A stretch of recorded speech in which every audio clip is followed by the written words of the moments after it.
बताइए। करिए पहला क्वेश्चन। और 200 क्वेश्चन है इसके भी, करो जल्दी जल्दी। ये सर। ठीक है भाई, स्कीमा क्या होता है? स्कीमा क्या होता है? बोलते किसको है? First option. Sir overall structure. Overall structure है ना। जैसे हमारे पास ऊपर ये लिखा है तो नेम रोल नंबर ये सारी चीज क्या कहलाएगी? स्कीमा कहलाएगी, है ना। तो स्कीमा डिस्क्राइब करता है डेटाबेस का स्ट्रक्चर जहां पे instance is a data as a particular time. Snapshot क्या होता है बच्चों? कभी कभी इंस्टेंस को हम क्या बोलते हैं? इंस्टेंस क्या है एक तरीके से? स्कीमा और इंस्टेंस पे कभी कभी आ जाता है। इंस्टेंस क्या करंट और स्नैपशॉट के बारे में जो बताता हूँ। स्नैपशॉट। डेटा। जैसे, और हम इसमें ये क्वेश्चन भी बन जाता है कभी कभी। स्कीमा क्या होता है? जनरली फिक्स होता है, टाइम के साथ चेंज नहीं होता। और इंस्टेंस क्या होता है? चेंज चेंज होता होता है। रहता है।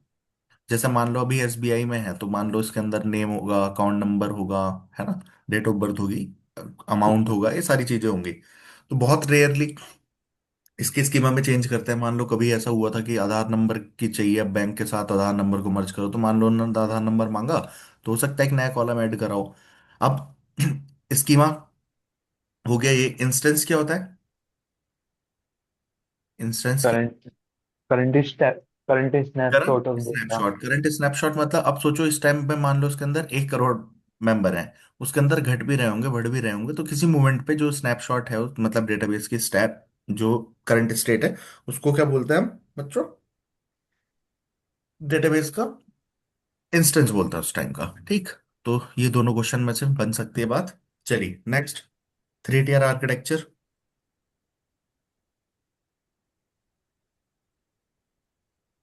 बोलो कौन सा लेवल डिस्क्राइब करता है ग्लोबल लॉजिकल स्ट्रक्चर?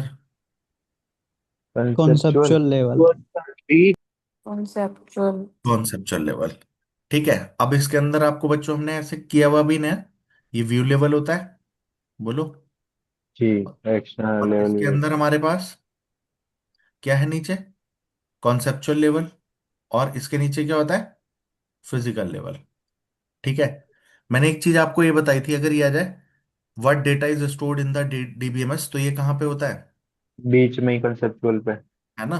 तो कंसेप्चुअल बताता है what data is store in the database, और फिजिकल लेवल बताता है how the how. Data is store. ठीक है। तो ये क्वेश्चन बन जाता है कभी कभी। व्यू लेवल मतलब यूजर का हो गया। ठीक है, डन। ये दो इंपॉर्टेंट है कि question. Changing from heap file से अब हम बी ट्री ऑर्गेनाइजेशन यूज करने लग गए without changing the conceptual schema. तो ये क्या डेमोन्स्ट्रेट करता है बच्चों? Physical data. Physical data independence. हाँ। ठीक है। हमने पढ़ा था दो तरीके की डेटा इंडिपेंडेंस पढ़ी थी ना। फिजिकल जी। डेटा इंडिपेंडेंस और logical data independence. Physical data independence क्या है कि आप फिजिकल लेवल पे कोई भी चेंजेस करोगे उसका रिफ्लेक्शन ऊपर के लेवल्स पे नहीं होना चाहिए।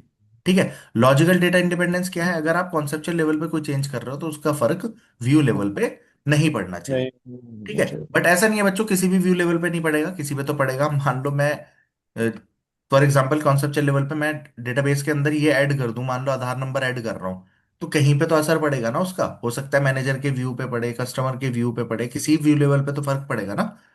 बट ये नहीं है कि ओवरऑल फर्क पड़े। अब यहाँ पे फिजिकल लेवल पे मान लो मैं अंदर का रीस्ट्रक्चरिंग करूं, ठीक है, कि जैसे हीप फाइल की जगह बी प्लस ट्री आप यूज करने लग गए स्पीड वगैरह परफॉर्मेंस को इंक्रीज करने के लिए, तो उसका इम्पैक्ट ऊपर नहीं दिखना चाहिए। ठीक है। तो फिजिकल और लॉजिकल डेटा इंडिपेंडेंस दो होती हैं। तो which change is the most closely associated with the logical data independence, बताइए। चेंज कर रहे हैं conceptual schema while preserving a existing option. As far as possible. जी। है ना। ये तो ये पहली बात हो जाएगी, है ना। Changing the disk block size without changing the conceptual schema, तो ये तो फिजिकल डेटा इंडिपेंडेंस में जाएगी ना बातें। ठीक है। नीचे की तीनों सी पे जा रही हैं। द सिस्टम कैटलॉग और डेटा डिक्शनरी, ये कल किसी चीज में आया भी था हमारा, डेटा डिक्शनरी बताया। मेटा मेटा डेटा था लास्ट। मेटा डेटा तो है किस क्लास, वो तो ठीक है। अभी किस में आया था ये? डेटा स्ट्रक्चर्स में। डेटा डिक्शनरी का क्वेश्चन आया था ना अभी किसी में। चलो खैर। मेटा डेटा अबाउट क्या होता है? Database data objects, object. है ना। डेटा डिक्शनरी के अंदर क्या होता है? मेटा डेटा होता है अबाउट डेटाबेस के ऑब्जेक्ट्स, एट्रीब्यूट, कंस्ट्रेंट या अदर स्कीमा की इंफॉर्मेशन वगैरह सब इसके अंदर होती है, ठीक है। Which task is most characteristically performed by the database administrator? कौन सा करेगा भाई database administrator? Authentication, backup recovery, partition. Authorization है ना, बैकअप रिकवरी। तो ये हो जाएगा। क्योंकि भाई सारी राइटिंग करना एंड यूजर की सिलेक्ट क्वेरी, तो ये नहीं होगा, है ना। कन्वर्टिंग उसे फ्लैट फाइल में करना। चलो, which properties major advantage of DBMS over independent file processing systems? Control A, redundancy with centralised integrity. A. ठीक है जी। A in option. Hierarchical database model, अब तीन तरीके के मॉडल थे हमारे। सबसे ओल्डेस्ट मॉडल कौन सा है? हायरार्किकल। हायरार्किकल। हायरार्किकल के बाद कौन सा आया था? नेटवर्क। नेटवर्क। और नेटवर्क मॉडल के Network. बाद आपका रिलेशनल। रिलेशनल। हायरार्किकल मॉडल में किस डेटाबेस पे हम काम कर रहे थे? Tree पे. ट्री। ट्री। फिर इसके अंदर लाए ग्राफ, इसके अंदर लाए ग्राफ। Table, table. यानी टू डायमेंशनल टेबल। ट्री के अंदर यहां पे इसकी डिसएडवांटेज क्या थी बच्चों? इसके मैनी अंदर टू मैनी पे नहीं करेगा। मैनी टू मैनी नहीं था। इसके अंदर मैनी टू मैनी पॉइंटर्स की इसमें ओवरहेड तो थी, इसके अंदर पॉइंटर की बहुत ओवरहेड थी। मैनी टू मैनी आने लगा था, लेकिन भाई टाइम कंज्यूमिंग और कॉम्प्लिकेटेड था। फिर हम लाए टेबल, और टेबल क्या, टू डायमेंशनल, इसने दुनिया बदल दी। चलो, फिलहाल अब देखो, in hierarchical database model records are organised primarily as, कैसे कर रहे थे? Tree. Tree a like. Tree like parent structure. है ना जी। फिर compared with the hierarchical model, the classical network database model is better able to represent. Many to many C option. C. Multiple. ठीक है ना, कि रिकॉर्ड्स के अंदर मल्टीपल पेरेंट लाइक कनेक्शंस भी आ गए थे, मैनी टू मैनी रिलेशनशिप्स इसके अंदर आ गए थे। अब आ गया आरडीबीएमएस, मतलब रिलेशनल डेटाबेस मैनेजमेंट सिस्टम। इसके अंदर क्या है? ए। A option. है ना, टेबल की फॉर्म में कर रहे थे, डेटाबेस में रिलेशंस या टेबल्स। Okay done. भाई क्या कर रहा हूं, चलो next. Which term denotes the set of permissible values for an attribute in the relational model? Very important question. Cardinality. B.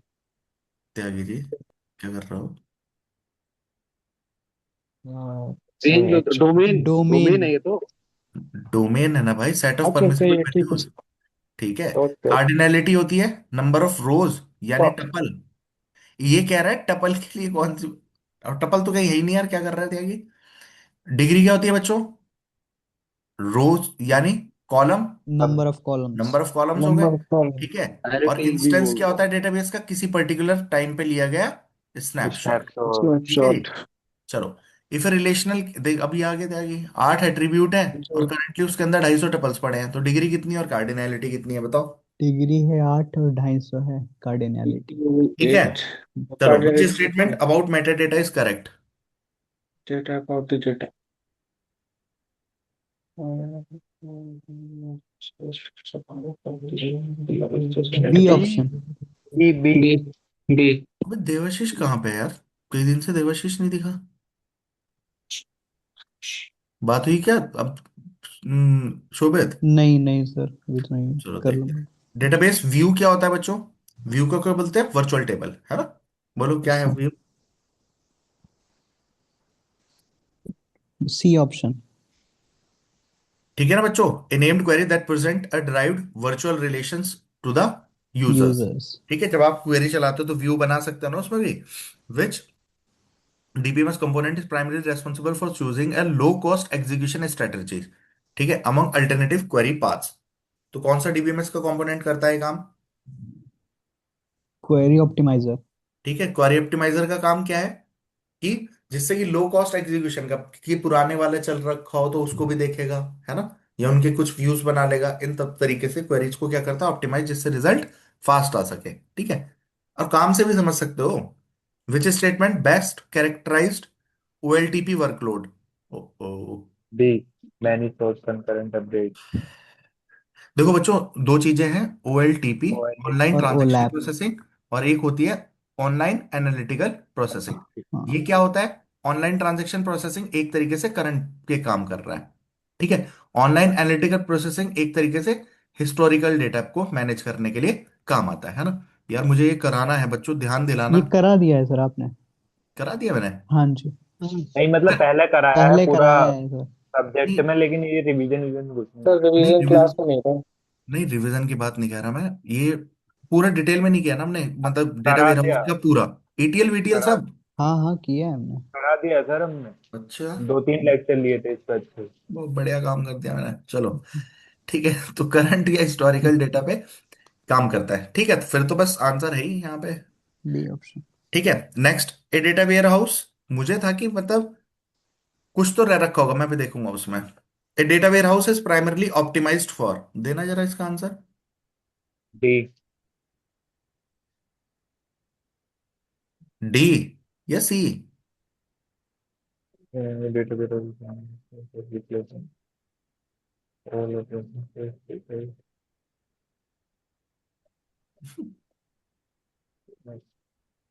D.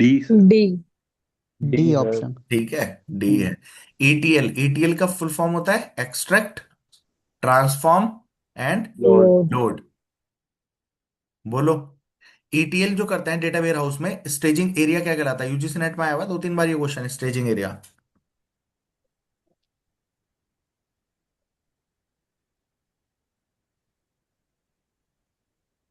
B option. B option sir.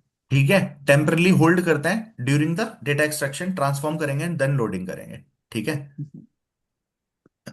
Staging area वो area है जहां पे एक तरीके से सफाई करते हो आप। ठीक है, जी। डेटा वेयर है उसमें लोड करने से पहले मान लो डेट का फॉर्मेट दे रखा है 12/6/2026, और कहीं पे डेट लिखी हुई है मान लो, ये डेट मंथ, और इसमें कहीं पे लिखी है मान लो ऐसे, तो हम सबको एक इक्वल फॉर्मेट में कन्वर्ट करते हैं डेटा वेयर हाउस में रखने से पहले, और उनके अंदर जो भी इनकंसिस्टेंसी वगैरह है उनको हटाने की कोशिश करते हैं। चलो, विच database abstraction is closest to the user or application in the 3 tier schema architecture? Conceptual schema. Sir फिर भाई नींद आ रही है मुझे लग रहा है। नहीं सर। कॉन्सेप्चुअल स्कीमा होगा। तो नहीं एक्सटर्नल नहीं, एक्सटर्नल स्कीमा। होगा ना तब तो व्यू एक्सटर्नल लेवल। एक्सटर्नल। हाँ, तो ये तफरी ले लेना भाई, तो फिर क्या करें हम। विच statement about data models is most accurate? D. ये तो डेटा समझ मॉडल में आ रहा है प्रोवाइड ना, कर। यूजर के पास कौन सा होगा भाई। Conceptual schema, view level. External schema कौन सा होता है? व्यू लेवल को ही तो बोलते हैं। Yes sir. ये एक तरीके से व्यू लेवल हो गया। ठीक है, इंटरनल स्कीमा तुम्हारा फिजिकल लेवल हो गया, ये आपका कॉन्सेप्चुअल लेवल हो गया। ठीक है, विच statement about the data models is most accurate? कौन सा बताया? बी। बॉल। बी हो जाएगा। ठीक है, ए डेटा मॉडल प्रोवाइड करेगा concept for the describing data relationship, semantic constraint, सारी कंडीशंस वगैरह सब कुछ इसके अंदर होगी।